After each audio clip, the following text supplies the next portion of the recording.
सबसे पहला मैं फॉलो करता हूँ सपोर्ट रेजिस्टेंस, ठीक है, ट्रेंड लाइन, ठीक है, सपोर्ट रेजिस्टेंस, ट्रेंड लाइन। यहाँ पे मैं फॉलो करता हूँ चैनल, चैनल आप देखते होगे ना, channel, support resistance, trend line, channel और कैंडल स्टिक। ये 4 चीज़ें मैं फॉलो करता हूँ। सारी मेरी जो भी चीज़ें हैं इन्हीं 4 चीज़ों के इर्द गिर्द घूमती रहती है। मेरा जो भी सेटअप बनेगा इन्हीं 4 चीज़ों से मेरा सेटअप बनेगा। सेटअप तो आपका है। आप अगर 20 दिन, 25 दिन, 50 दिन, 100 दिन, 200 दिन किसी एक चीज़ को कंटिन्यू फॉलो करते हो, वही आपका सेटअप बन जाता है। आपको लगता है उस पर आपको कॉन्फिडेंस हो जाता है, उस पर आप कई बार पैसा बना लेते हो तो उसको आप अपना सेटअप मान लेते हो। तो सेटअप इन्हीं 4 चीज़ों से मिला के मैं अपना सेटअप बनाता हूँ। मेरे लिए इन 4 चीज़ों का बहुत इंपॉर्टेंट है, क्योंकि सारी ट्रेडिंग जो मेरी टिकी हुई है इन्हीं 4 चीज़ों पे टिकी हुई है, support resistance, trend line, channel और कैंडल स्टिक। तो यही 4 चीज़ें मैं आप लोग को बताने वाला हूँ और समझाने वाला हूँ। जिसको अच्छे से समझना है तो बने रहो, नहीं सीखना है, आपको आता है तो आप कुछ और दूसरा कुछ ट्रिक जाके ढूंढो। मैं कोई ट्रिक नहीं मुझे आती है, मैं पहले बता दूं, कोई ट्रिक मुझे नहीं आती है। इन्हीं सब चारों चीज़ों से मेहनत करोगे, 6-8 महीने 9 महीने आप लोग यहाँ पे मेहनत करोगे तो आप भी यहाँ पे ट्रेडर जाके बन जाओगे, ठीक है। अगर नहीं मेहनत करोगे नहीं बनोगे। सबसे पहला काम जो मैंने रूल डिसिप्लिन आप लोग को बताया है, रिस्क मैनेजमेंट, मनी मैनेजमेंट, उसको आप लोग को कंटिन्यू यहाँ पे फॉलो करना। अगर उसको फॉलो नहीं करोगे, आगे की जितनी भी चीज़ें बताऊंगा ये सब चीज़ें आपके लिए बेकार है। कोई भी चीज़ आपको वर्क नहीं करेगी अगर आपका रिस्क मैनेजमेंट, मनी मैनेज नहीं है। दूसरी चीज क्या है, आप रूल्स बेस्ड ट्रेडिंग करते हो तो आप इस जीवन में सक्सेसफुल ट्रेडर बन जाओगे। अगर आपके पास कोई रूल्स नहीं है, आप कहीं से भी उठ के ट्रेडिंग करते हो, कुछ भी करते हो, तो आप यहाँ पे ट्रेडर जीवन में कभी नहीं बन पाओगे। बड़ी मेहनत की यार मैंने, आपको सारी चीजें 7-8 साल की मेहनत में आप लोग को 8-10 दिन के अंदर बताऊंगा तो समझ जाओ। आप लोग को वो टाइम बचेगा आप लोग का, जो मैंने 4 साल 5 साल ऐसे करके दिए, धीरे धीरे करके समझ के। 8 साल मैंने देखो, 8 साल ऐसे दिखाया। 8 साल पैसे नहीं बने यहाँ पे कि मार्केट में 8 साल मैंने पैसे बनाए हैं, 8 साल से कंटिन्यू पैसे बन रहे, जी नहीं। अभी भी आप 2.5 साल पीछे चले जाओगे ना तो हर दिन का शायद 1000 रुपये में बहुत खुश हो जाता था मैं। 5000 बन गए किसी दिन तो अरे बाप रे, लॉटरी लग गई है। मेरा एक झील का ट्रेड हुआ था, मेरे ख्याल से शायद उसमें, मुझे याद नहीं कंटिन्यू आ रहा, 2,18,000 बने थे या फिर 3 लाख समथिंग 18 या 12 बने थे। मैं बहुत खुश था। ये करीब 4 साल पहले की बात होगी। झील में ये पैसा बनना था, शॉर्ट में, शॉर्ट था शायद, शॉर्ट में ही बना था।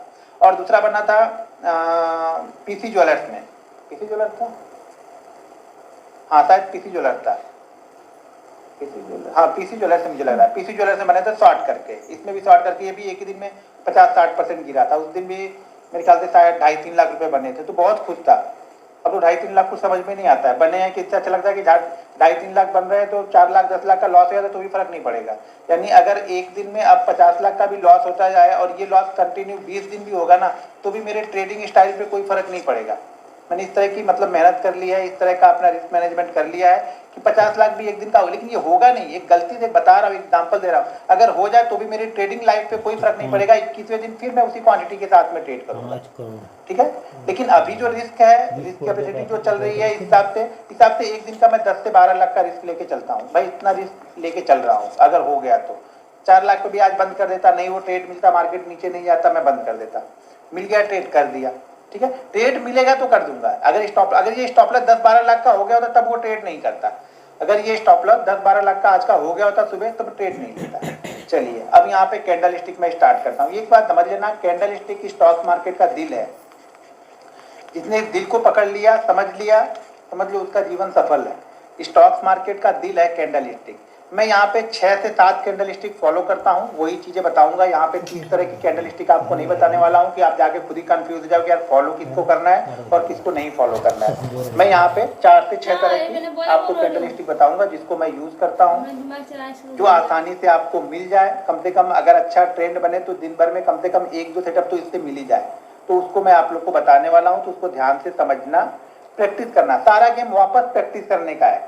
देखो कई दिन क्या होता है, वही कैंडल स्टिक सेम जगह बनी रहेगी लेकिन ट्रेड नहीं लूंगा, और कई दिन क्या होगा, वही कैंडल स्टिक पे अगर 50 क्वांटिटी लेनी है तो मैं 100 क्वांटिटी ले लूंगा। ये सारा गेम एक्सपीरियंस का है, बाकी चीजें आपको एक्सपीरियंस के साथ में ही समझ में आएंगी, ठीक है। तो आज मैं जो आपको कैंडल स्टिक बताने वाला हूँ वो कैंडल स्टिक है, यहाँ पे 2 कैंडल स्टिक आप लोग को आज मैं 4 बताता हूँ और कल 4 बताऊंगा, तो 8 कैंडल स्टिक इंट्राडे के लिए। ये कैंडल स्टिक जो बता रहा हूँ ये इंट्राडे में यूज करेंगे, और डेली चार्ट में हम 4 candle stick 5 candle stick use करते हैं। तो डेली चार्ट के लिए अलग सेटअप बताऊंगा और इंट्राडे के लिए अलग सेटअप बताऊंगा।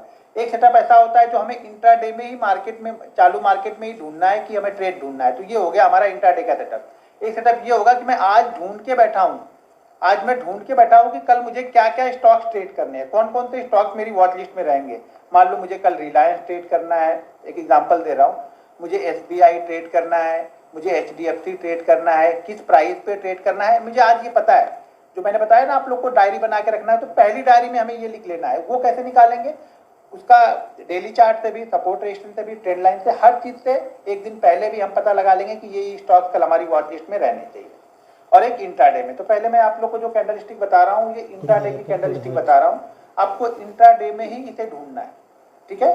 डेली वाली जो बताऊंगा वो नेक्स्ट में बता दूंगा। आज मैं 4 बताता हूँ, कल उस 4 पे ढूंढ के आपको ट्रेड करना है। ऐसा नहीं कि हाँ हाँ ठीक है, तब नहीं। किसी भी चीज पे जब तक आप प्रैक्टिस नहीं करोगे तब तक आपके लिए वो किसी काम की नहीं है, तो आपको वहां पे प्रैक्टिस जाके करनी है, ठीक है। सबसे पहली कैंडलस्टिक हमें देखनी है, वो है यहाँ पे बुलिश इनगल्फिंग, ठीक है, बुलिश इनगल्फिंग, ठीक है, बुलिश इनगल्फिंग और बेयरिश इनगल्फिंग, ठीक है। 2 कैंडलस्टिक पहले, बुलिश और बेयर। एक जो होगी सीधी, उसी का उल्टा दूसरा होगा, यानी एक बाइंग साइड का होगा, दूसरा उसका सेल साइड का होगा। जैसे बुलिश, जैसे मैं आज जो कैंडल बताने वाला हूँ, bullish engulfing, bearish engulfing, tweezer top, tweezer bottom, hammer, shooting star, dragon fly और ग्रेव स्टोन, ये 8 कैंडल मैं आप लोग को बताने वाला, जिसमें से 4 कैंडल 8 बताऊंगा जो आपको ढूंढना है। एक चीज ध्यान रखना कि अगर आप पहले दिन चाहोगे कि ढूंढ लो तो शायद ना आपको मिले, लेकिन एक ही चार्ट को कंटिन्यू आप 3 दिन 4 दिन 5 दिन कंटिन्यू मार्केट देख रहे हो तो आपको ये कैंडलस्टिक आसानी से दिखने लगेगी।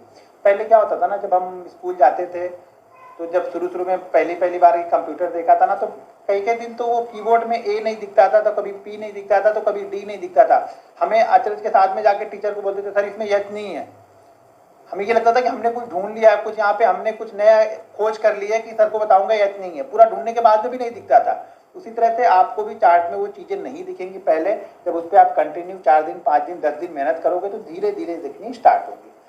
मैं यहाँ पे कैसे फॉलो करना है, आपने कैंडलस्टिक देखी होगी, सीखी होगी। हमारा तरीका कुछ अलग है, दूसरे का तरीका कुछ अलग है, बुकों में कुछ अलग तरह से दिया हुआ है, मैं प्रैक्टिकली जो करा हूँ वो चीजें बता रहा हूँ, ठीक है। कुछ क्वेश्चन आंसर नहीं है, इंडेक्स का ऑप्शन, हाँ इंडेक्स में भी करो, इक्विटी, कमोडिटी, करेंसी, इंडेक्स कहीं पर भी यूज करो इसको, ठीक है। थोड़ा सा बस इंडेक्स का यूज करने का तरीका अलग है और स्टॉक्स का यूज करने का तरीका थोड़ा सा अलग रहेगा, वो मैं बता दूंगा आप लोग को। जब आप कैंडलस्टिक फॉलो कर रहे हैं तो कैंडलस्टिक एक चीज ध्यान रखना, अगर जिसने कैंडलस्टिक समझ लिया है, कैंडलस्टिक जिसने भी समझ लिया है वो समझ लेना उसका एसएल सबसे छोटा जो एसएल बनता है, यानी पूरे जो ट्रेडिंग में करता हूँ ना, पूरे ट्रेडिंग में जो भी सेटअप होंगे उस सेटअप का सबसे छोटा एसएल कैंडलस्टिक देता है। अब ये समझो कैंडलस्टिक कितनी इंपॉर्टेंट है। सबसे छोटा एसएल कैंडलस्टिक देता है और रिवार्ड तो पूछो मत, कभी कभी तो 5, 10, 15, यानी अगर आपने 10 ट्रेड कैंडलस्टिक पे लिए हैं, सेम कैंडलस्टिक पे, एक ही कोई भी कैंडलस्टिक मान लो आपने पकड़ लिया, या 2 कैंडलस्टिक आपने पकड़ लिया, 2 कैंडलस्टिक पे अगर आपने 10 ट्रेड लिए हैं तो ये ध्यान देना कि 10 में से कम 4 से 5 ट्रेड आपके 4 to 5 टाइम ऊपर जाएंगे, यानी आपका रिस्क अगर 2 रुपए था तो ये 10 रुपए 12 रुपए का आपको रिटर्न देके जाएगा ही। 4 ट्रेड तो ऐसे निकलने ही निकलने हैं, कोई नहीं रोक पाएगा। 4 ट्रेड आपके ऐसे निकलेंगे जो कम से कम आपकी ट्रेड, आपका रिस्क अगर 2 रुपए का है तो 4 टाइम 5 टाइम 6 टाइम तक आपको रिटर्न देंगे, ठीक है। कई सारे ऐसे रहेंगे जो आपको 2 टाइम 3 टाइम तक रिटर्न देंगे, और 1-2 ऐसे भी मिलेंगे जो आपके सेल कर देंगे। कहने का मतलब मेरे ये है कि अगर मान लो कि कैंडलस्टिक में आपका ट्रेड बन गया और अगर आपने 6 ट्रेड लॉस किए 10 में से, देखो यही रिस्क मैनेजमेंट में यही फायदा होता है, जब आप किसी चीज को, किसी सेटअप को कंटिन्यू करते हो तो यही फायदा होता है। अगर आपके 10 में से 6 ट्रेड भी आपके लॉस में हुए ना, अगर आपका 4 ट्रेड चल गया ना तो आप प्रॉफिट में रहोगे, ठीक है ना। आप लॉस में नहीं रहोगे, आप प्रॉफिट में रहोगे। आपका 6 ट्रेड लॉस में कटा, ठीक है, 4 ट्रेड आपका प्रॉफिट में कटा, आपका दो यहां से देखेंगे तो आपको लगेगा 4 ट्रेड तो लॉस में है, लेकिन आपका 4 ट्रेड आपका ये रिटर्न बहुत ज्यादा देके जाएगा, तो आप यहाँ पे प्रॉफिट में ही रहोगे, आप लॉस में नहीं रहोगे। लेकिन उस चीजों को समझना पड़ेगा, आप लोग को प्रैक्टिस करनी। आप लोग का क्या है ना, 4 ट्रेड लॉस में कटा, अरे यार ये बेकार है, छोड़ो यार, बकवास है, ये कुछ दूसरा फॉलो करते हैं, ये भी बकवास है, किसी तीसरे से सीखते हैं, उसको वो भी सिखा दिया, ये भी बकवास है। क्यों? क्योंकि सब में आपको मेहनत करनी पड़ेगी और आप लोग मेहनत करने के लिए तैयार नहीं हो। 90% लोग स्टॉक मार्केट में कोई मेहनत नहीं करना चाहता है, 90% लोग मेहनत नहीं करते हैं। 5% लोग मेहनत करते हैं, लेकिन वो मेहनत तो करते हैं लेकिन उसका रिजल्ट पहले ढूंढने लगते हैं, यानी उसकी मेहनत करने पे रिजल्ट पहले चाहिए। आज मेहनत किया ना, कल ही रिजल्ट चाहिए इनका। ये 5% लोग ये गलतियां करते हैं। गिन चुन के 2-3% लोग यहाँ पे ट्रेडिंग करते हैं, या फिर सक्सेसफुल ट्रेडर है, या फिर सक्सेसफुल इन्वेस्टर है। 2-3% लोग है, इससे ज़्यादा लोग यहाँ पे नहीं है। सक्सेसफुल ट्रेडर हो या इन्वेस्टर हो, ये 2-3% लोग ही हैं यहाँ पे। वो क्यों? क्योंकि 90% लोग के पास बहुत सारा काम है। सर मेरे पास ये है, मैं ये करता हूँ, मैं वो करता हूँ। अरे भाई वो करते हो तो वही कर लो, ये छोड़ दो, ठीक है ना, इसको मजाक में मत लो। चलिए हम स्टार्ट करते हैं। पहला बेयरिश एंगल्फिंग। अब इसको करना कहते हैं, ठीक है। पहला बेयरिश एंगल्फिंग बता रहा हूँ। सबसे पहला काम, भाई इसमें ग्रीन नहीं है क्या? एक मिनट है, तो ग्रीन है ही नहीं। चलो ब्लू से काम चला लेंगे। चाहे ग्रीन, ग्रीन दिखेगा आपको लोग को? नहीं दिखेगा मेरे ख्याल से। मैं ये लेता हूँ। अब देखो, सब लोग का कैंडल स्टिक फॉलो करने का तरीका अलग अलग है, मेरा तरीका अलग है। पहली बात तो हम इसको ज़्यादातर 5 मिनट के टाइम फ्रेम पे देख रहे हैं, ठीक है। 5 मिनट और 15 मिनट के टाइम फ्रेम पे देख रहे हो, सेम चीज़ें यूज़ करना है। अब आपको ये देखना है आपको क्या सूट करता है, 5 मिनट सूट करता है या 15 मिनट सूट करता है। मैं ज़्यादातर ट्रेड अपने 5 मिनट पे लेता हूँ, क्योंकि मैं इंडेक्स ट्रेड करता हूँ, तो मैं अपने ट्रेड 5 मिनट पे ही लेता हूँ ज़्यादातर, ठीक है। 15 मिनट में भी आप देख सकते हो, कोई दिक्कत नहीं है। देखना यह है कि आप 5 मिनट की वॉलेटिलिटी बहुत जल्दी जल्दी यहाँ पे ट्रेड होते हैं। 15 मिनट थोड़ा स्लो चलता है, आराम से चलता है। तो आप किस टाइप के हो, जैसे कि मैंने बताया है कि आपकी एक्सेल सीट या आपकी डायरी डिसाइड करके आपको बताएगी कि आपके लिए 5 मिनट का सूट कर रहा है या 15 मिनट का सूट कर रहा है। बहुत सारे लोग बोलते हैं सर बेस्ट टाइम फ्रेम कौन सा है? भाई बेस्ट टाइम फ्रेम वो है जिसपे आपने प्रैक्टिस की है। मैं 5 मिनट पे प्रैक्टिस किया, मेरे लिए 5 मिनट का ठीक है। बहुत सारे लोग आवरली पे प्रैक्टिस करते हैं, उनके लिए आवरली ठीक है, ठीक है। तो कोई बेस्ट नहीं है और सब बेस्ट है। बेस्ट वो है कि आपने जिस पे प्रैक्टिस की है। किसी को कवर टाइप खेलना अच्छा लगता है, किसी को हुक ज्यादा पसंद है, किसी को स्क्वायर कट पसंद है। उसी तरह से आपको क्या पसंद है वो आप डिसाइड करना है, या आपको क्या सूट करता है वो आप अपने ट्रेडिंग डायरी से देख के दो। सबसे पहला क्या करना है, 5 और 15 मिनट पे हमें ये फॉलो करना है, ठीक है। एक चीज ध्यान रखना, यहाँ पे हम जब कोई भी कैंडल स्टिक की हम बात कर रहे हैं, तो मेरे लिए 8 यानी 8 कैंडल स्टिक उसी फ्लो में होनी चाहिए। अब यहाँ पे जैसे मैं बेयरिश एंगल्फिंग की बात कर रहा हूँ कि हम देख रहे हैं कि बेयरिश एंगल्फिंग पैटर्न बनेगा तब हम ट्रेड करेंगे।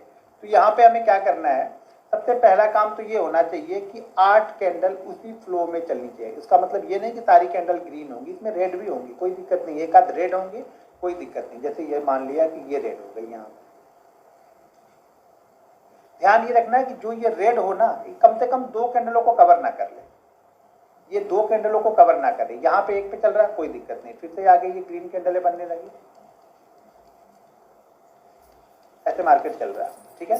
अब यहाँ पे 8 कैंडल हो गई, 9 कैंडल मैंने बना दी, ठीक है। 8 या 9 जो भी, मिनिमम 8 कैंडल। मिनिमम कितनी कैंडल होनी चाहिए? 8 कैंडल। 8 कैंडल मिनिमम फ्लो में होनी चाहिए। किस फ्लो में? जिस फ्लो में ये मार्केट मान लो यहाँ पे अप ट्रेंड चल रहा है और यहाँ पे हमें क्या ढूंढना है, बेयरिश एंगल्फिंग कैंडल ढूंढना है। तो उसके पहले 8 कैंडल इस तरह का मोमेंटम बन के आ रही है, 8 कैंडल, और यहाँ पे कम से कम 1.5% का मूव। अगर हम स्टॉक मान लो 1000 का स्टॉक है, 1000 स्टॉक का प्राइस 1000 का चल रहा है, तो कम से कम स्टॉक 15 रुपए का मूव, यानी टाइम वाइज भी और प्राइस वाइज भी मूवमेंट हुआ चाहिए। टाइम वाइज का मतलब ये हो गया कि 5-5 मिनट की एक कैंडल है तो 40 मिनट तक स्टॉक धीरे धीरे करके ऊपर की साइड में गया, ठीक है। तो ये हो गया टाइम वाइज ऊपर गया। प्राइस वाइज कम से कम स्टॉक में 1.5% की मूवमेंट होनी चाहिए। मिनिमम 1.5% की मूवमेंट तो होनी ही चाहिए, तभी हमारा काम बनेगा, ठीक है। तो यहाँ पे क्या होना चाहिए, 15 मिनट मिनिमम 15 रुपए ये स्टॉक यहाँ से नीचे से ऊपर जाना चाहिए इसी फ्लो में। अगर ये स्टॉक 8 कैंडल तो बनाया है, ठीक है, लेकिन प्राइस मूवमेंट यहाँ पे 10 रुपए की हुई है, तो ये स्टॉक हमारे लिए सही नहीं, ये स्टॉक का सिलेक्शन हमारे लिए सही नहीं, ठीक है। स्टॉक 25 रुपए मूव कर गया लेकिन कैंडल 5 ही बनी है और उसके बाद बेयरिश एंगल्फिंग बनी है, तो भी हमें नहीं करना है, ठीक है। अरे सॉरी यार निकल गया। तो यहाँ पे हमें क्या करना है, हमारे लिए पहले तो हमें जरूरी है कि हमारी फ्लो में हो। फ्लो मतलब देखो, जब तक मोमेंटम, मैं बार बार बोलता हूँ ना कि मैं क्या ट्रेडर हूँ, मैं मोमेंटम ट्रेडर हूँ। मैं हमेशा मोमेंटम को ट्रेड करता हूँ। ये मोमेंटम चीज है, कैंडल स्टिक की मोमेंटम में फॉलो की जाती है। बहुत सारे लोग कैंडल स्टिक बस नहीं आता है, ये बेयरिश बन गई यहाँ पे ट्रेड करो भाई। वैसे तो सारा दिन में कुछ ना कुछ आपको सारे दिन में हर जगह आपको कुछ ना कुछ मिलेगा। ये हमारे लिए हो गई 8 कैंडल, यहाँ पे हमने 9 बना दी। ये 8 कैंडल मान के चलो, मिनिमम 8, मैक्सिमम 9 हो, 10 हो, 11 हो, 15 हो, 20 हो, 25 हो, और अच्छी बात है। और यहाँ पे जाके एक बेयरिश एंगल्फिंग कैंडल बने। बेयरिश एंगल्फिंग कैंडल का मतलब ये होगा कि पहली जो कैंडल होगी वो ग्रीन कैंडल होगी, यानी ये वाली कैंडल ग्रीन होगी, और इसके बाद रेड कैंडल इस ग्रीन कैंडल को कवर कर लेगी। कवर करने का मतलब है पूरा कवर करेगी। ये नहीं बोलना कि इसका बॉडी बाहर निकला है, ये बाहर निकला है, इसकी टांग बाहर निकला है, इसका पैर बाहर निकला है, इसका मुंह बाहर है। ये पूरी कैंडल इसके अंदर में कवर होनी चाहिए। यानी ये वाली जो रेड कैंडल है ये पूरी ग्रीन कैंडल को कवर करे, इनगल्फ कर ले। जैसे मान के चलो कि इस साइड में एक बड़ी बिल्डिंग है और इधर एक छोटी बिल्डिंग है। जब हम इस साइड से खड़े होकर दिखेंगे तो छोटी बिल्डिंग हमें दिखनी नहीं चाहिए। ऐसा मत बोलना कि छोटी बिल्डिंग पे एक झंडा लगा था, इसके बाहर निकला हुआ। वो हमें कोई भी पार्ट इस छोटी कैंडल का, कोई भी पार्ट इस बड़ी कैंडल के बाहर नहीं होना चाहिए। ये विक के अंदर में होगा तो भी चलेगा, बॉडी के अंदर में होगा तो भी चलेगा, लेकिन इसके अंदर में ही होना चाहिए। अभी कोई भी आप चैट करोगे, मुझे कोई पता नहीं है, मैं चैट की तरफ नहीं देख रहा हूँ, ठीक है। तो मैं ये जो समझा रहा हूँ उसको आप समझो। तो ये हो गई हमारी बेरिश इंगल्फिंग कैंडल बन गई, ठीक है। फॉलो कब करना है? जब मिनिमम 8 कैंडल का मोमेंटम हुआ हो, बीच में एक आध रेड कैंडल बनेगी, चलेगा, ठीक है। मोमेंटम चाहिए। मोमेंटम के साथ में देखो, जब तक बायर इसको ऊपर लेके नहीं जाएंगे तब तक यहाँ पे सेलर एक्टिव नहीं होंगे। अगर ये इस तरह से चल रहा है, ये ग्रीन भी बना रहा, रेड भी मान लो यहाँ पे ग्रीन बना दिया, अगर ये इस तरह से बन रहा है, ग्रीन बना दिया, तो यहाँ पे रेड बना दिया, फिर से यहाँ पे 2-3 ग्रीन बना दिया, फिर से यहाँ पे 2-3 रेड बना दिया। तो यहाँ पे हो क्या रहा है? यहाँ पे लोग बाइंग कर रहे हैं, यहाँ पे प्रॉफिट बुकिंग हो गई, यहाँ पे बाइंग किए, यहाँ पे प्रॉफिट बुकिंग हो गई। तो वो क्या होगा? वो मोमेंटम आपको सेल साइड वाला नहीं मिलेगा। सेल साइड वाला मोमेंटम बड़ा कब मिलेगा? जब ये बड़ा ट्रेंड यहाँ पे मिलेगा। एक ट्रेंड मिलना चाहिए। ये क्या हो रहा है? ट्रेंड के साथ में जाना चाहिए। ये बाइंग साइड का ट्रेंड है, यानी स्टॉक धीरे धीरे करके ये ऊपर की तरफ ही जा रहा है।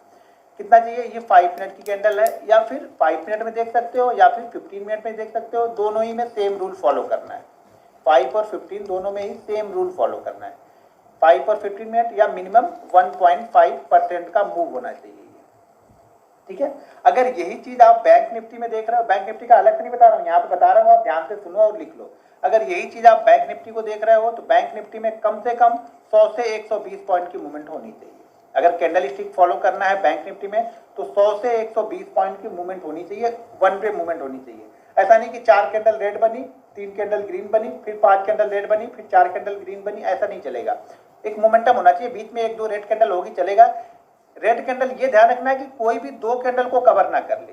मतलब यहाँ पे लिया, यहाँ पे प्रॉफिट बुकिंग हो गई, लोग यहाँ पे निकल गए, ठीक है। तो यहाँ पे 100 से 120 पॉइंट की मूवमेंट यहाँ पे होनी जरूरी है अगर आप बैंक निफ्टी को ट्रेड कर रहे हो तो।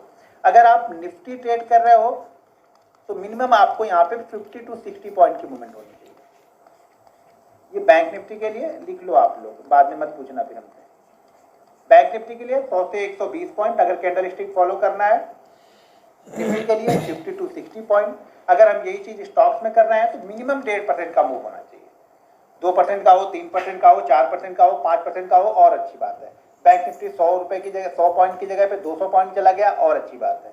निफ्टी 50 की जगह पे 80 पॉइंट चला गया और अच्छी बात है। मिनिमम 50 से कम नहीं होना चाहिए, यहाँ पे 100 से कम नहीं होना चाहिए, ये मिनिमम है, ठीक है।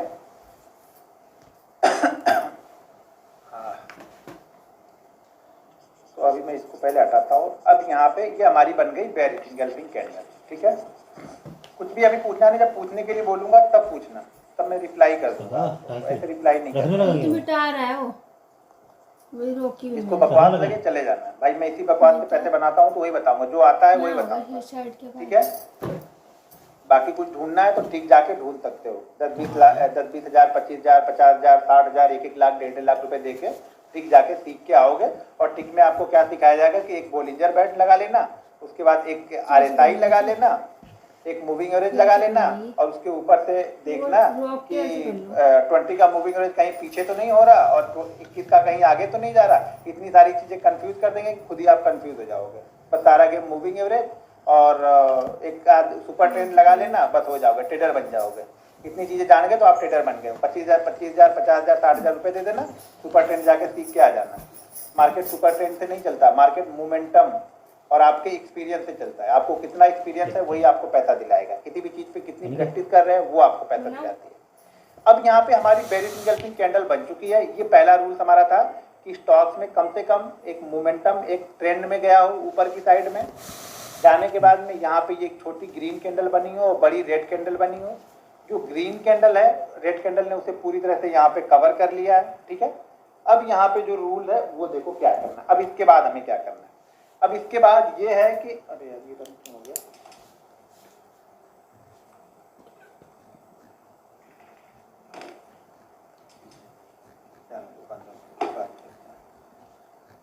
अब यहाँ पे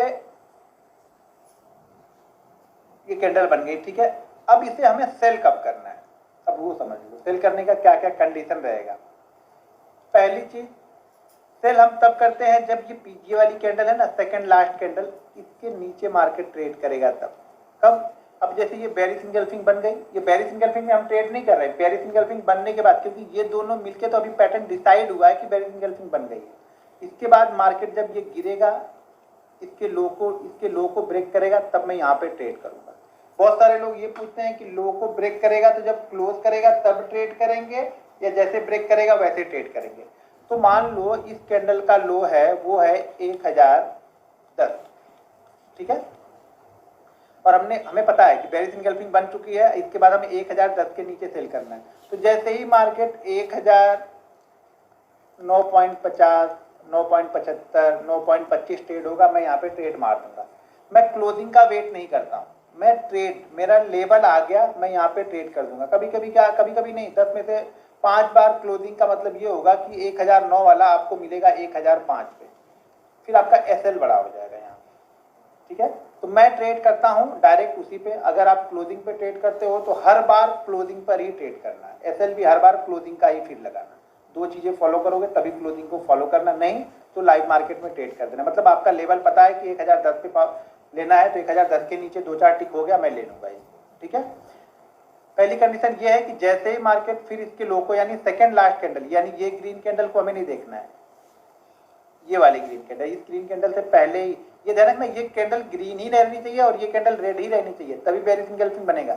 ये कैंडल रेड है या ग्रीन है इससे हमें कोई मतलब नहीं है, इस कैंडल से हमें मतलब है कि ये ग्रीन ही होनी चाहिए। जैसे ये इसके नीचे जाएगा मैं यहाँ पे ट्रेड कर दूंगा, पहली कंडीशन हो गई ये। इसका एसएल जो बनेगा, ये बेरिश इंगल्फिंग की जो रेड वाली कैंडल है, यानी बेरिश, ये दोनों कैंडल मिला के बेरिश इंगल्फिंग है, इसमें जो रेड वाली कैंडल है इसका हाई जो होगा उस हाई पॉइंट के ऊपर आप एसएल लगा लेंगे। मान लेते हैं इसका हाई जो है वो 1015 है, तो मैं एसएल यहाँ पे लगा लूंगा 1015.50, ये मैं यहाँ पे अपना एसएल लगा लूंगा, ठीक है। हाई से थोड़ा, अगर 1000 का स्टॉक है तो 50 पैसे ऊपर लगा लो, 2000 का स्टॉक है तो 1 रुपये ऊपर लगा लो, 500 का स्टॉक है तो 25 पैसे ऊपर लगा लो, 100 का स्टॉक है तो 10-12 पैसे ऊपर लगा लो। ये ध्यान रखना है, एक सेम प्राइस मत रखना, उसके थोड़ा सा ऊपर लगा देना, ठीक है।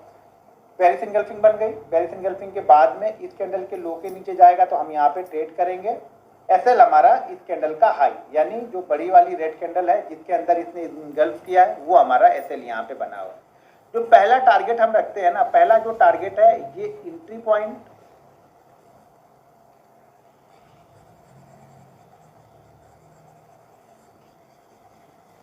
जो पहला टारगेट हमने रखा है, पहला टारगेट ये है, मान लो इसका हाई है 1015, ठीक है, इसका जो लो है वो है 1010। तो जो पहला टारगेट आपका निकलेगा ना, वो जो ये प्राइस है, यानी कितना है ये 5 रुपीज, एसएल, ये एसएल कितना बना आपका 5 रुपीज। टारगेट कितना निकलेगा, पहला टारगेट जो रहेगा वो 1.5 टाइम, यानी एसएल कितना है 5 रुपए, तो टारगेट कितना इसका निकलेगा पहला 7.5 रुपए। सेकेंड टारगेट, पहला टारगेट ये निकल गया, सेकेंड टारगेट कितना निकलेगा, इसका 1% इसमें हम और ऐड कर लेंगे, सॉरी ये जो एसएल है उसको हम और ऐड कर लेंगे यहाँ पे। पहला टारगेट कितना है 7.5 रुपए, सेकेंड टारगेट कितना हो जाएगा आपका 12 रुपए। थर्ड टारगेट कितना है, वापस हम फिर इसमें जितना एसएल है उतना हम इसमें ऐड कर देंगे। ये हमारे 3 टारगेट यहाँ पे निकल के आए, ठीक है। पहला टारगेट 1.5 टाइम रहेगा, ठीक है, या एक तरीके से टारगेट निकालते हैं या फिर इस तरीके से निकालते हैं कि पहला टारगेट हमारा रहेगा 1.5 टाइम किसका, एसएल का। सेकेंड टारगेट कितना रहेगा 2.5 टाइम, थर्ड टारगेट कितना रहेगा 3.5 टाइम एसएल का, ठीक है। मान लो ये एसएल अगर 10 रुपए होता तो पहला टारगेट कितना होगा हमारा 15 रुपए, क्यों 1.5 टाइम। सेकेंड टारगेट कितना होगा 2.5 यानी 25 रुपए, ठीक है जी। को ये भूल जाओ, ठीक है, इसको हमने हटा दिया। अभी क्वेश्चन कुछ मत करना, मैं खुद ही बता दूंगा, ये चीज़ें मुझे पता है कि क्या क्या आप पूछ सकते हो, मैं वो बता दूंगा। एक समझ गया तो बाकी कैंडल समझ में आ जाएंगे, इसलिए मैं यहाँ पे टाइम आपको लगेगा पहले में। अब देखो अब यहाँ पे बेरिश इंगल्फिंग बन रही है, ये मान लेते हैं कि इसका प्राइस हाई है इस पर 495 का, ठीक है। लो जो लगा है वो लगा है 490 का। दोनों के बीच का डिफरेंस कितना है, एंट्री पॉइंट और एसएसएल के बीच का डिफरेंस कितना है, 5 रुपये।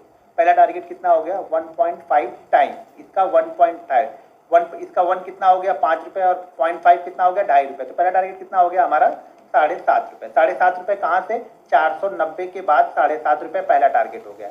यानी अगर हमने 490 पे सेल किया है तो नीचे की साइड में जो हमारा टारगेट यहाँ पे निकल के आएगा वो टारगेट होगा 482.5, ये हमारा पहला टारगेट होगा, ठीक है। सेकंड टारगेट फिर 1% इसमें 1.5 2.5 हो गया, ये 2.5, इसमें 5 रुपये और प्लस हो जाएगा, ठीक है। तो अब सेकंड टारगेट हो गया 78 के लमसम का, क्लियर है। थर्ड टारगेट 3.5, ये टारगेट बता दिया आप लोग। अब यहाँ पे और कंडीशन है उसको समझ लो। अब मान लो कि इस सेकंड कैंडल ने इसको ब्रेक ही नहीं किया, क्या करती है, सेकंड कैंडल ने ब्रेक ही नहीं किया। सेकंड कैंडल क्या करती है, इसके अंदर ही बन जाती है।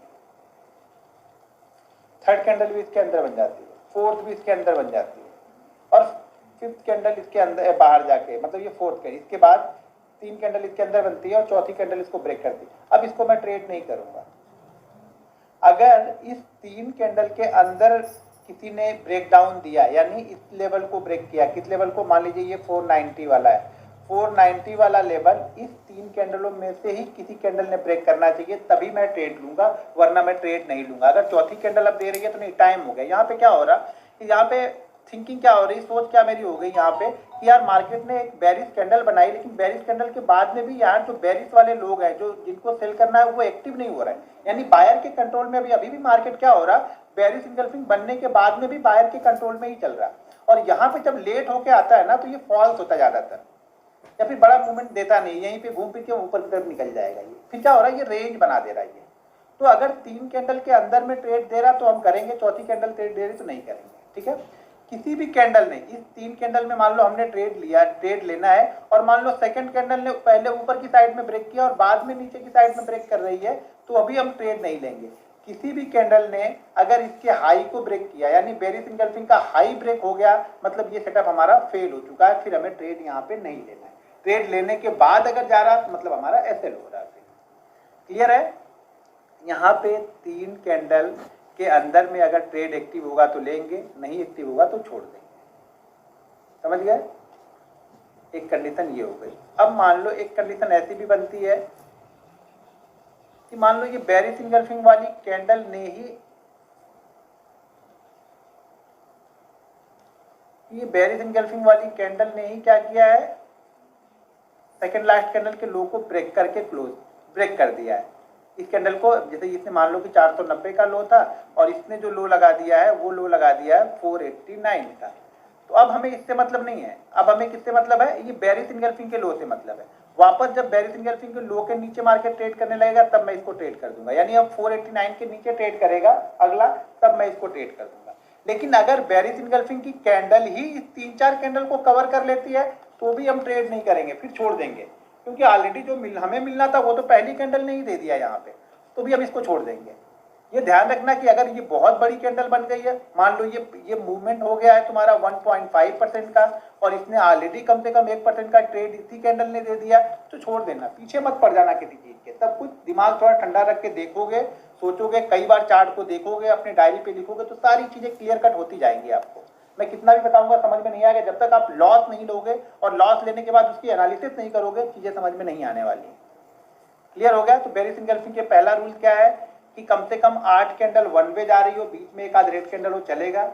इसका जो मूवमेंट होना चाहिए 1.5% का मूव होना चाहिए मिनिमम। अगर 2% है, 3% है, 4% है, बहुत अच्छी बात है। अगर ये बैंक निफ्टी है तो 100 से 120 पॉइंट की मूवमेंट होनी चाहिए, निफ्टी है तो 50 से 60 पॉइंट की मूवमेंट होनी चाहिए, इससे कम मूवमेंट नहीं होनी चाहिए, ठीक है। 5 मिनट पे फॉलो करो या 15 मिनट पे फॉलो करो, रूल सेम ही है। बेरिश इंगल्फिंग बनने के बाद आगे की 3 कैंडलों के अंदर में ही अगर हमें ट्रेड मिलता है तो हम करेंगे, नहीं मिलता है तो नहीं करेंगे। किसी भी कैंडल ने ट्रेड लेने से पहले अगर हाई को ब्रेक कर दिया है उसके बाद हम इसमें ट्रेड नहीं लेंगे। क्लियर हो गया। 11,596 लोग हैं। अब 11,596 में से लोग अगर 96 लोग भी 6-8 महीने ट्रेड मेहनत कर देंगे ना तो एक सफल ट्रेडर बन जाएंगे, कोई दुनिया की कोई ताकत उनको रोक नहीं पाएगी। मैं इससे ज़्यादा उम्मीद नहीं करता हूँ। इतने लोग अगर निकल जाए बहुत अच्छी बात है, क्योंकि यहाँ पे 90% लोग वो उसी धुरी में काम कर रहे हैं अभी भी। मैंने उनको एक्सेल शीट बनाने के लिए बोला होगा, मुझे ये उम्मीद है कि 10,000 लोग इसमें से कोई भी डायरी, कोई भी एक्सेल शीट आज तक नहीं बनी होगी, ना बनेगी वो। या कई लोगों की क्या बनती है, आज बनती है, कल बनती है, परसों से भूल जाएंगे, अरे यार छोड़ो, इसे लिखने से क्या फायदा है, कुछ तो हो नहीं रहा, प्रॉफिट तो हो नहीं रहा। वो लिखने से प्रॉफिट आज नहीं होगा, वो लिखने से प्रॉफिट 8 महीने बाद होना स्टार्ट होगा। ठीक है ना, वो 8 महीने का प्रोसेस है। जब हम अपनी क्लास में जाते हैं ना, 9th में 10th में पढ़ते हैं ना, तो वो आज पढ़ के नहीं होता, वो पढ़ने के बाद 1 साल बाद उसमें हम एग्जाम देते हैं। हमने कितना पढ़ा है ना, वो 1 साल बाद दिखता है जाके समझ में। तो वहां पर भी आपको 9 महीने बाद दिखेगा कि आपने कितना पढ़ा है, तो उसी हिसाब से आपको वहां पे रिजल्ट मिलेगा। आज पढ़ा कल ही रिजल्ट ढूंढने वाले लोग कुछ नहीं कर पाएंगे। यहाँ पे बेरिश इनगल्फिंग समझ में आ गया। सेम इसी का उल्टा बुलिश इनगल्फिंग, सेम इसी का उल्टा जो है वो बुलिश इनगल्फिंग। देखो मैं 4 बताने वाला था, 2 में ही टाइम हो गया, क्योंकि मुझे कंटिन्यू बोलना पड़ा। तो मुझे क्या हो रहा है, थोड़ा सा वीकनेस है, मैं कंटिन्यू नहीं बोल पाऊंगा ज़्यादा देर तक। तो आज 2 बता देता हूँ, चीज़ों को समझ जाओगे तो कल 6 बता दूंगा, तुरंत बताना, फिर उसमें ज़्यादा कुछ करना नहीं है। कुछ हैमर और शूटिंग स्टार में केवल टारगेट का थोड़ा सा डिफरेंस होता है, बाकी पैटर्न सारे सेम रहेंगे कैंडलस्टिक के। ठीक है, तो यहाँ पे अब बेरिश इनगल्फिंग, बुलिश इनगल्फिंग में क्या होगा, मार्केट यहाँ पे रेड कैंडल बनाते हैं, यानी मार्केट यहाँ पे नीचे आता जाएगा। मार्केट हो, स्टॉक्स हो, इंडेक्स हो, कमोडिटी हो, करेंसी हो, आपको जो अच्छा लगता है वो आप फॉलो करो, कोई दिक्कत नहीं। ठीक है, अब यहाँ पे मार्केट क्या हो रहा है, नीचे की तरफ आ रहा है, फ्लो बना। देखो जब तक फ्लो नहीं रहेगा, जब तक मोमेंटम नहीं रहेगा, जब तक ट्रेंड नहीं रहेगा, रिवर्स नहीं जाएगा मार्केट। मार्केट को ऊपर जाने के लिए पहले गिरना चाहिए। ठीक है ना, अगर हम कैंडल स्टिक फॉलो कर रहे हैं तो ठीक है। और जैसे कि मैंने बताया कि कैंडल स्टिक का स्टॉप लॉस सबसे छोटा होता है। इसको जाके आप जब अपने चार्ट पे देखोगे ना, आज जाना, रात में बैठो, 1 आध घंटे मेहनत करो और देखो उसको चार्ट पे, तो चीजें आपको समझ में आनी स्टार्ट होंगी। अब यहाँ पे आके ये एक छोटी रेड कैंडल बन जाती है, और इसके बाद क्या होगी, फिर यहाँ पे क्या होगा, एक बड़ी ग्रीन कैंडल बनेगी। बाकी सारी चीजें सेम। ग्रीन कैंडल यहाँ पे बन गई। अब जैसे ही ग्रीन कैंडल इस कैंडल के हाई को ब्रेक करेगा, हम यहाँ पे अपना ट्रेड एग्जीक्यूट करेंगे। ठीक है, SL same, target same. SL का 1.5 टाइम टारगेट। अगर ये 10 रुपये है तो टारगेट 15 रुपये, पहला टारगेट 15 रुपये होगा, दूसरा टारगेट 25 रुपये होगा। अगर ये 2 रुपये का एसएल है तो पहला टारगेट आपका 3 रुपये का होगा, दूसरा टारगेट आपका 5 रुपये का होगा। अगर ये एसएल मान लो 1 रुपये का है, किसी स्टॉक में बन रहा है, तो एसएल आपका, अच्छा हाँ, बैंक निफ्टी में नहीं होगा ऐसा। बैंक निफ्टी अगर ट्रेड कर रहे हो तो अगर 90 रुपीज़ का एसएल आपको बन रहा है, 60 रुपीज़ का, अगर एसएल आपका 90 रुपीज़ से कम का बन रहा है, तब तो आपका टारगेट 1.5 टाइम पकड़ना है। अगर आपका एसएल 100 पॉइंट, कभी कभी कैंडल ज़्यादा बड़ी 100 पॉइंट का बन रहा है, तो टारगेट 150 पॉइंट मत पकड़ के बैठा, फिर टारगेट 100 ही पकड़ना आपका। निफ्टी और बैंक निफ्टी में इस तरह से चलना पड़ेगा। स्टॉक में सेम रूल रहेगा, 1.5 ही टारगेट पहला रहता है, 1.5 के आसपास जाएगा। 1.5% नहीं बोल रहा हूँ, 1.5 एसएल का। अगर एसएल का 20 रुपये का है तो टारगेट आपका 30 रुपये होगा। एसएल 10 रुपये है, टारगेट आपका 15 रुपये होगा। एसएल 5 है, टारगेट आपका 7.5 होगा। एसएल 1 है, टारगेट आपका यहाँ पे कितना होगा, 1.5 होगा। एसएल 2 है, टारगेट आपका 3 होगा। ये ध्यान रखना। बैंक निफ्टी अगर एसएल 60 पॉइंट का है तो टारगेट आप 1.5 रख सकते हो। अगर बैंक निफ्टी 100 पॉइंट 90 पॉइंट का एसएल दे रहा है तो टारगेट 100 या 90 पॉइंट का ही आपको रखना पड़ेगा, ये ध्यान रखना। ठीक है, तो ये बेरिश इनगल्फिंग एक ही आज बताता हूँ, कल मैं आपको 6 बता दूंगा, कल जल्दी जल्दी बता दूंगा। चीज़ों को समझ जाओगे तो आज कल जाके खाली बस ट्रेड करना है। 1-2 कैंडल आप लोग ढूंढना, इसी फ्लो में, कोई स्टॉक्स में ढूंढना, बैंक निफ्टी में ढूंढना या निफ्टी में ढूंढना, जहाँ पर भी मिल जाए वहाँ पर ढूंढ के ट्रेड करना। ठीक है, अब मैं इसको करता हूँ बंद और चलता हूँ, आपके क्वेश्चन ले लेता हूँ, 10-20 क्वेश्चन लेता हूँ, क्योंकि 10 बजने वाले हैं। दूसरा कुछ कंफर्मेशन नहीं होता, किसी भी कोई भी पैटर्न जब बना था ना, तो उसका एक ही कंफर्मेशन था कि उस पैटर्न पे काम करो। मूविंग एवरेज जिसने बनाया उसने लाइफ टाइम मूविंग एवरेज पे काम किया, जिसने बोलिंजर बैंड बनाया उसने बोलिंजर बैंड पे काम किया। लेकिन आप लोग को मूविंग एवरेज भी लगाना है, बोलिंजर बैंड भी लगाना है, आरएसआई भी लगाना है, कैंडलस्टिक। अभी भाई 5-6 लोग को मिला के आप देख रहे हो, जितने आपके पास टूल्स न सारा एक में मिला के आप लोग देखते हो, तो कैसे होगा। किसी एक टूल्स को कंटिन्यू फॉलो करो, उस पर आप 100 ट्रेड लो, प्रॉफिटेबल हो जाओगे। चाहे आरएसआई हो, चाहे मूविंग एवरेज हो, चाहे मैकडी हो, चाहे जो भी आप फॉलो करते हो, 100 ट्रेड लो। 100 ट्रेड में उसमें कमियां क्या है, कहाँ पे उसमें सुधार होगा, सारी चीजें कर लोगे। 100 ट्रेड के बाद में आप प्रॉफिटेबल हो जाओगे। उसके प्रॉफिटेबल का मतलब ये हो गया कि उस पर अगर आपने अगले 100 ट्रेड लिए तो आपका पैसा अगर 10,000 है तो 12,000 या 15,000 होगा, 8,000 नहीं होगा आपका पैसा। ये मैं बोल सकता हूँ। लेकिन शॉर्ट ट्रेड वो लेना बड़ी हिम्मत का काम है। दिखता बड़ा आसान है शॉर्ट ट्रेड, लेकिन वो शॉर्ट ट्रेड एक ही पैटर्न पे आप ले ही नहीं पाओगे, वो हिम्मत आपके अंदर है ही नहीं। जिस दिन आपके अंदर वो हिम्मत आ गई आप लोग के अंदर, आप ट्रेडर बन जाओगे।